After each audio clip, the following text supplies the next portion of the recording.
প্ৰসংগ অসমীয়া ভাষালৈ ধ্ৰুপদী ভাষাৰ স্বীকৃতি কৃতিত্বৰ দাবী কৰা শৰ্মা চৰকাৰক অখিল গগৈ কৰিলে জবাবদিহি কাৰ চৰকাৰৰ দিনত 11,000 অসমীয়া স্কুলত তলা কোন চৰকাৰে মাতৃভাষাত গণিত বিজ্ঞানৰ পাঠদান বন্ধ কৰিলে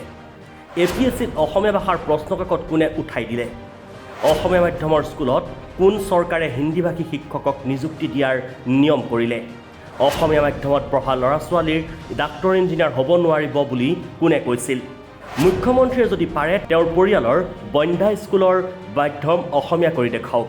অসমীয়া ভাষালৈ ধ্ৰুপদী ভাষাৰ স্বীকৃতি প্ৰদানৰ অচিলাৰে ৰাজ্যৰ শাসকীয় শৰ্মা চৰকাৰে অযথা কৃতিত্ব দাবী কৰিবলৈ লোৱাৰ ঘটনাত চৰম আশ্চৰ্য প্ৰকাশ কৰিছে অখিল গগৈয়ে বিষয়টোৰ সন্দৰ্ভত নিজস্ব তীব্ৰ উষ্মা প্ৰকাশ কৰি ৰাইজৰ দলৰ সভাপতিগৰাকীয়ে কয় দেশৰ আন 10টা ভাষাৰ লগত অসমীয়া ভাষাই ধ্ৰুপদী ভাষাৰ স্বীকৃতি পোৱাত আমি গৌৰৱবোধ কৰিছোঁ আৰু এয়া অসমীয়া জাতিৰ বাবে এক বৃহৎ প্ৰাপ্তি এয়া অসমীয়া ভাষাৰ স্বমহিমাৰে মণ্ডিত অসমীয়া ভাষা সেয়ে অসমীয়া ভাষালৈ ধ্ৰুপদী ভাষাৰ স্বীকৃতিক লৈ শাসকীয় হিমন্ত বিশ্ব শৰ্মাৰ চৰকাৰে কৃতিত্বৰ দাবী কৰাৰ কোনো অধিকাৰ নাই শাসকীয় দল চৰকাৰে অবাবত কৃতিত্ব লোৱাৰ প্ৰতিযোগিতা বন্ধ কৰক নিজৰ স্বভাৱসুলভ আচৰণেৰে শাসকীয় বিজেপি চৰকাৰক ভালকৈ এজাউৰি সোধায় বিধায়কগৰাকীয়ে কাৰ চৰকাৰৰ দিনত ৰাজ্যৰ 11,000 অসমীয়া মাধ্যম স্কুলত তলা ওলমিল কোন চৰকাৰে মাতৃভাষাত গণিত আৰু বিজ্ঞানৰ পাঠদান বন্ধ কৰিলে APSCত অসমীয়া ভাষাৰ প্ৰশ্নকাকত কোনে উঠাই দিলে অসমীয়া মাধ্যমত পঢ়া ল'ৰা ছোৱালীৰ ডাক্তৰ ইঞ্জিনিয়াৰ হ'ব নোৱাৰিব বুলি কোনে কৈছিল অসমীয়া মাধ্যমৰ স্কুলত কোন চৰকাৰে হিন্দীভাষী শিক্ষক নিযুক্তিৰ নিয়ম প্ৰৱৰ্তন কৰিলে মুখ্যমন্ত্ৰী শৰ্মাই যদি পাৰে তেনেহ'লে তেওঁৰ পৰিয়ালৰ বন্ধা স্কুলৰ মাধ্যম অসমীয়া কৰি দেখাওক গতিকে ডেফিনেটলি অসমীয়া ভাষাই আমাৰ ক্লাছিকেল ভাষাৰ মৰ্যাদা পাব লাগে তাক বিজেপি দলে তাক স্বীকৃতি দিয়াত একো ডাঙৰ কৃতিত্ব একো নাই আমাৰ পাবইলগীয়া বস্তু 5th চেঞ্চুৰীতে আছে মাত্ৰ 1500 বছৰ লাগে অথচ 5th চেঞ্চুৰীতে অসমীয়া ভাষাৰ উপস্থিতি আছে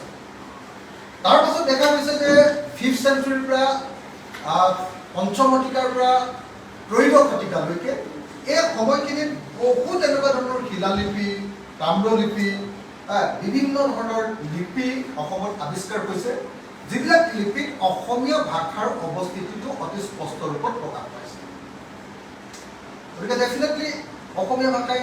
নিশ্চিতভাৱে ইয়াতে ক্লাছিকেল মৰ্যাদা পাবৰ কাৰণে যি 1500 বছৰৰ অৱস্থিতি লাগে সেই 1500 বছৰৰ অৱস্থিতি ডেফিনেটলি অসমীয়া ভাষাত আছে আমাৰ 11টা প্ৰশ্ন মই এটা এটাকে গাই দিম আৰু এই 11টা প্ৰশ্নৰ উত্তৰ যিসকলে কৃতিত্ব দাবী কৰিছে হিমন্ত বিশ্ব শৰ্মা আৰু সৰ্বানন্দ সোণোৱাল তেওঁলোকে এই 11টা প্ৰশ্নৰ উত্তৰ দিবৰ কাৰণে আমি ৰাজ্যৰ দলৰ তৰফৰ পৰা আমাৰ প্ৰশ্নকেইটা 1 নম্বৰ প্ৰশ্ন বিজেপি চৰকাৰ আৰু বিজেপি দলে অসমত চলি থকা যি ভাষা ভিত্তিক জাতীয়তাবাদ অসমীয়া ভাষাৰ ওপৰত ভিত্তি পোৱা জাতীয়তাবাদ এই জাতীয়তাবাদক নৎসাত কৰিব খোজা নাইনে অসমীয়া ভাষা ভিত্তিক জাতীয়তাবাদক তেওঁলোকে ধৰ্মভিত্তিক সাম্প্ৰদায়িক জাতীয়তাবাদলৈ অৱনমিত কৰা নাইনে এই ধৰণে ৰাজনৈতিক মুনাফাৰ কাৰণে হিন্দু মুছলমানৰ খেল খেলিবৰ কাৰণে বিজেপি দল আৰু চৰকাৰে অসমীয়া ভাষাটো ভাষাভিত্তিক জাতীয়তাবাদক ধ্বংস কৰি অসমীয়া ভাষাটোৰ প্ৰতি প্ৰত্যাহ্বান অনা নাইনে নম্বৰ 2 কোন চৰকাৰৰ দিনত কাৰ জৰিয়তে ধৰ্মৰ ভিত্তিত হিন্দু বাংলাদেশী সংস্থাপন দি অসমীয়া ভাষাৰ প্ৰতি চিৰদিনৰ কাৰণে সংকট অনা হয় কোন চৰকাৰ বিজেপি চৰকাৰৰ দিনতে হিন্দু বাংলাদেশী সংস্থাপন দি অসমীয়া ভাষাক চিৰদিনৰ কাৰণে সংকটলৈ নমাই নাইনে তৃতীয় কাৰ দিনত অসমীয়া মাধ্যমৰ বিদ্যালয়বিলাক এফালৰ পৰা বন্ধ হৈছে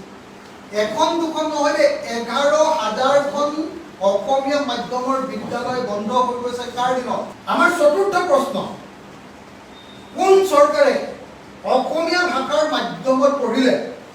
ডাক্তৰ ইঞ্জিনিয়াৰ হ'ব নোৱাৰিব বুলি ঘোষণা কৰিছে কোনে সেই মানুহজন মুখ্যমন্ত্ৰী হিমন্ত বিশ্ব শৰ্মা নহয়নে 5 নম্বৰ প্ৰশ্ন কোনখন চৰকাৰে অসম লোকসেৱা আয়োগৰ সংযুক্ত প্ৰতিযোগিতামূলক পৰীক্ষা যি বাধ্যতামূলকভাৱে অসমীয়া ভাষাৰ এখন কাকত আছিলে সেইখন কোনখন চৰকাৰে প্ৰত্যাহাৰ কৰিলে APSC যেতিয়া বাধ্যতামূলকভাৱে অসমীয়া ভাষা থাকে, এখন প্ৰশ্ন কাকত থাকে,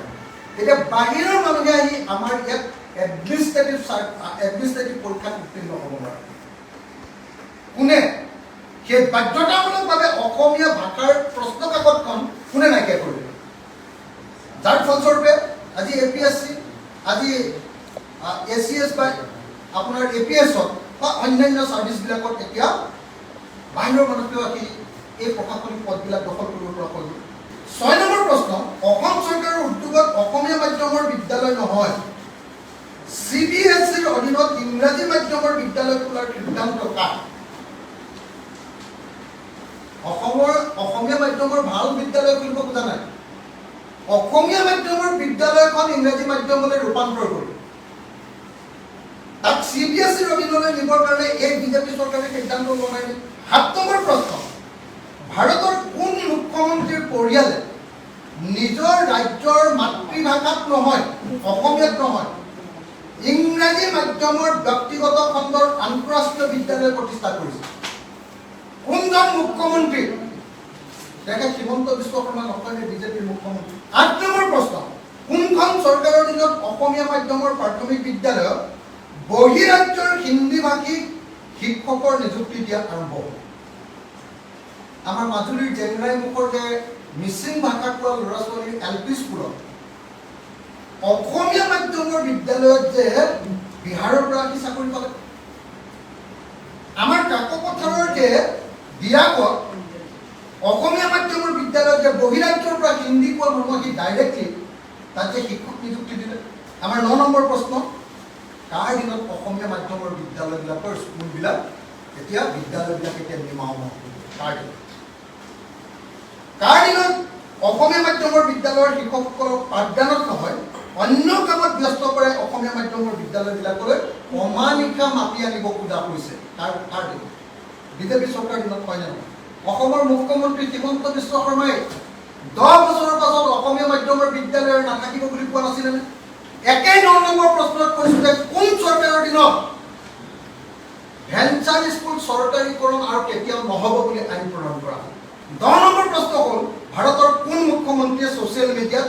নিজৰ মাতৃভাষাতকৈ ইংৰাজী আৰু হিন্দী ভাষাত অধিক গুৰুত্ব দি নিজৰ ৰাজনৈতিক কেৰিয়াৰ বনাবলৈ চেষ্টা কৰে? আৰু 11 নম্বৰ কিন্তু আটাইতকৈ গুৰুত্বপূৰ্ণ প্ৰশ্ন, কোন চৰকাৰৰ দিনত অসমৰ বিশেষ ৰাজ্যৰ মৰ্যাদা 2015 চনত কৰ্তন কৰি দিয়া হয়? অসমীয়াক আটাইতকৈ অৰ্থনৈতিকভাৱে মাধমাৰ দিয়া আটাইতকৈ ডাঙৰ কামটো ইতিহাসত কোনে কৰিলে?